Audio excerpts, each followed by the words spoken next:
Hello बच्चों, मेरा नाम है संजय और आप देख रहे हैं ऑल नॉलेज 0.2 चैनल। तो बच्चों, आज हम करने वाले हैं कक्षा 10 विषय गणित न्यू सिलेबस 2023-24 का पाठ 1 वास्तविक संख्याएं प्रश्नावली 1.2 हम करने वाले हैं आज। अगर आपने प्रश्नावली 1.1 और 1.2 का प्रश्न क्रमांक 1 और 2 नहीं देखा है तो जाके चैनल में देख सकते हैं। आज हम करने वाले हैं प्रश्न क्रमांक 3। 3 में 3 क्वेश्चन दिए गए हैं। यहाँ पर मैंने एक ही लिखा है। 3 क्वेश्चन दिए गए हैं इसमें कि सिद्ध कीजिए कि निम्नलिखित संख्याएं अपरिमेय संख्या हैं। तो चलिए अब सिद्ध करते हैं कि ये अपरिमेय संख्या है और 2 हैं उसको आगे करेंगे। तो चलिए सिद्ध करते हैं। तो हम उत्तर लिख लेते हैं। उत्तर हमें यह सिद्ध करना है कि यह अपरिमेय संख्या है। पहला नंबर डाल लेते हैं क्वेश्चन का। अब माना कि 1/√2 एक परिमेय संख्या है। हम इसके विपरीत मान लेंगे कि 1/2 एक परिमेय संख्या है। तो अब इसके आगे लिख लेते हैं। इसलिए माना हम मान लेंगे a/√2 बराबर a/b। हम इसको मान लेंगे कि a/b के रूप में है क्योंकि परिमेय संख्या हमने माना है। परिमेय संख्या हमेशा a/b के रूप में होता है। तो अब इसके आगे देख लेते हैं। और b बराबर 0 नहीं होता है। हम b बराबर 0 नहीं लिख सकते।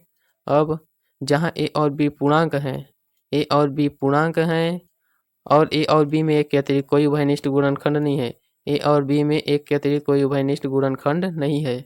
अब इसके आगे 1/√a/b इसको उतार लेंगे। अब इसके आगे हल करेंगे तो 1 को हमें यहाँ से हटाना पड़ेगा। 1 को हटाएंगे तो बराबर किधर आ जाएगा, तो ये हो जाएगा आपका √2 बच जाएगा। इधर बस √2 बच जाएगा बराबर। इसको 1 को हटाने के लिए इसको पलटना पड़ेगा हम लोग को।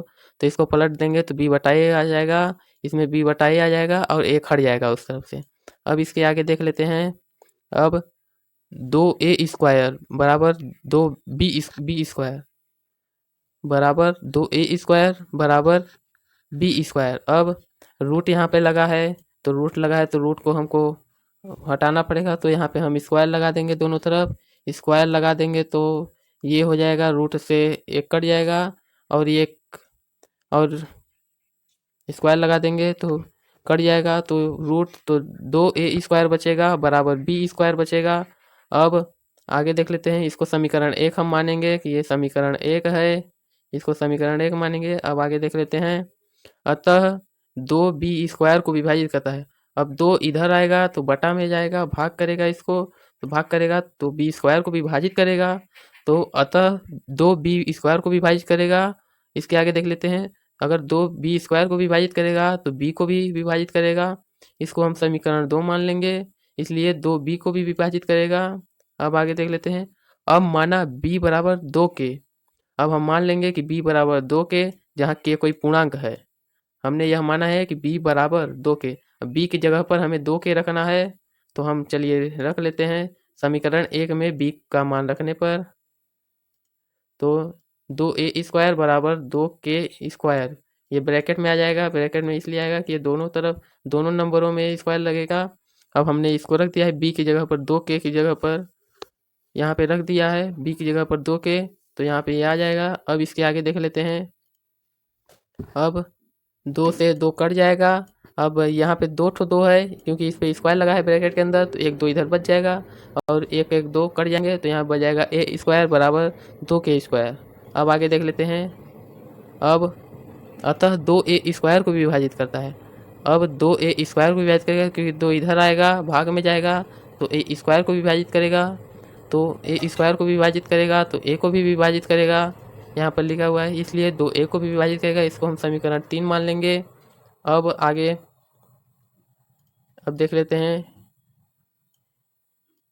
इस प्रकार समीकरण 2 और 3 से हमें यह पता चलता है कि अब हमें इस प्रकार समीकरण 2 और 3 से यह पता चलता है कि देख लीजिए 2 है।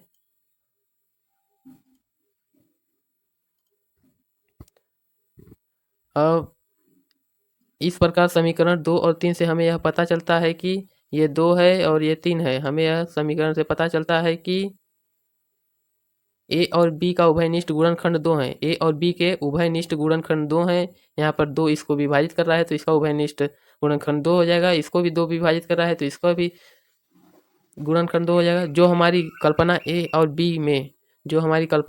बी में एक के अतिरिक्त कोई उभयनिष्ठ गुणनखंड नहीं था, एक के अतिरिक्त कोई उभयनिष्ठ गुणनखंड नहीं है, हमने माना था, उसके विपरीत हो गया है यहाँ पे।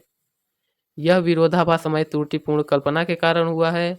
यह विरोधाभास हमारी त्रुटिपूर्ण कल्पना के कारण हुआ है कि 1/√2 एक परिमेय संख्या है। हमने यह माना था कि 1/√2 एक परिमेय संख्या है, अतः यहाँ पर हमारा गलत निकल चुका है। तो हो जाएगा अतः 1/√2 एक अपरिमेय संख्या है। अब यहाँ पर ये निकल के आ चुका है कि 1/√2 एक अपरिमेय संख्या है। यहाँ पर हमारा पहला क्वेश्चन समाप्त होता है। अब दूसरे क्वेश्चन की तरफ बढ़ लेते हैं। तो बच्चों अब हम आ गए हैं दूसरे नंबर क्वेश्चन पर। तो अब दूसरा नंबर क्वेश्चन है 7√5। तो 7√5 हमें यह सिद्ध करना है कि ये अपरिमेय संख्या है। तो चलिए जल्दी से करते हैं। तो लिख लेते हैं, माना कि 7√5 एक परिमेय संख्या है। हम इसको मानेंगे कि 7√5 एक परिमेय संख्या है, और इसलिए मान लेंगे 7√5 बराबर a/b, क्योंकि ये परिमेय संख्या है इसलिए a/b के रूप में होता है, और b बराबर 0 नहीं होता है। अब आगे देख लेंगे, जहाँ a और b पूर्णांक है तथा a और b में एक के अतिरिक्त कोई भी उभयनिष्ठ गुणनखंड नहीं है, यह लिखना आपको जरूरी है, इसलिए आप पेपर में लिखना है। अगर नहीं लिखेंगे तो आपका नंबर कट जाएगा। तो चलिए और आगे देख लेते हैं। 7√5 बराबर a/b हमने यहाँ पर इसको उतार दिया है। अब आगे कर लेंगे, 7 इधर चला जाएगा तो बटे में b के चला जाएगा, क्योंकि इधर गुणा में है तो 7 b हो जाएगा। अब इसके आगे देख लेंगे, क्योंकि a और b पूर्णांक हैं, इसलिए a/7b एक परिमेय संख्या है। a/7b ये एक परिमेय संख्या है, इसलिए √5 भी एक परिमेय संख्या हो, इसलिए ये बराबर में है, तो √5 भी एक परिमेय संख्या होगी। अब आगे देख लेते हैं, परंतु हम जानते हैं कि √5 एक अपरिमेय संख्या है। हमने सिद्ध भी कर चुके हैं। यह विरोधाभास हमारी त्रुटिपूर्ण कल्पना के कारण हुआ है कि 7√5 एक अपरिमेय संख्या है,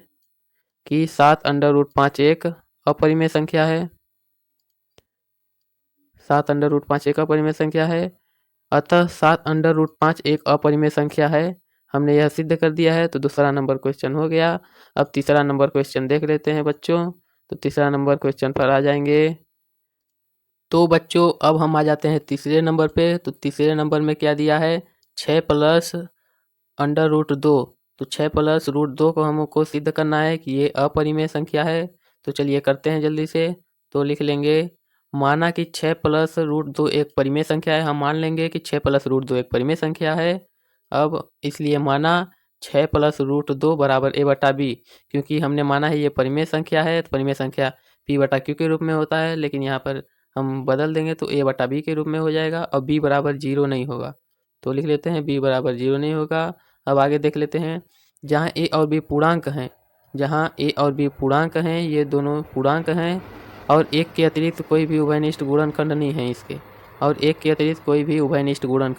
इसके। तो आगे देख लेते हैं। अब इसको उतार देंगे, 6 + √2 बराबर a/b। अब इसको 6 को उधर ले जाएंगे तो ये माइनस में आ जाएगा, ये 6 इधर आ जाएगा माइनस में। तो अब आगे देख लेते हैं। अब इसका एलसीएम लेंगे तो a - 6 b/b हो जाएगा। इसका एलसीएम ले लेंगे, मतलब कि इसको माइनस करेंगे, b का एलसीएम होगा b ही। अब इसको a - 6 हो जाएगा। अब आगे देख लेते हैं, क्योंकि a और b पूर्णांक हैं, ये दोनों पूर्णांक हैं, इसलिए a - 6 b/b एक परिमेय संख्या है, इसलिए ये एक परिमेय संख्या है, इसलिए √2 भी एक परिमेय संख्या होगा, अब आगे देख लेते हैं। परंतु हम जानते हैं कि √2 एक अपरिमेय संख्या है। हमने सिद्ध किया था कि √2 एक अपरिमेय संख्या है। यह विरोधाभास हमारी त्रुटिपूर्ण कल्पना के कारण हुआ है कि 6 + √2 एक परिमेय संख्या है। हमने यह माना था कि 6 + √2 एक परिमेय संख्या है, अतः 6 + √2 एक अपरिमेय संख्या है। यहाँ पर हमने सिद्ध कर दिया है कि 6 + √2 एक अपरिमेय संख्या है। हमारा क्वेश्चन यहाँ पे समाप्त होता है। तीसरा नंबर 1.2 का तीसरा नंबर समाप्त होता है। हमारा पाठ भी समाप्त होता है। अब मिलेंगे पार्ट 2 में 2.1 एक्सरसाइज। तो ओके बच्चों, बाय।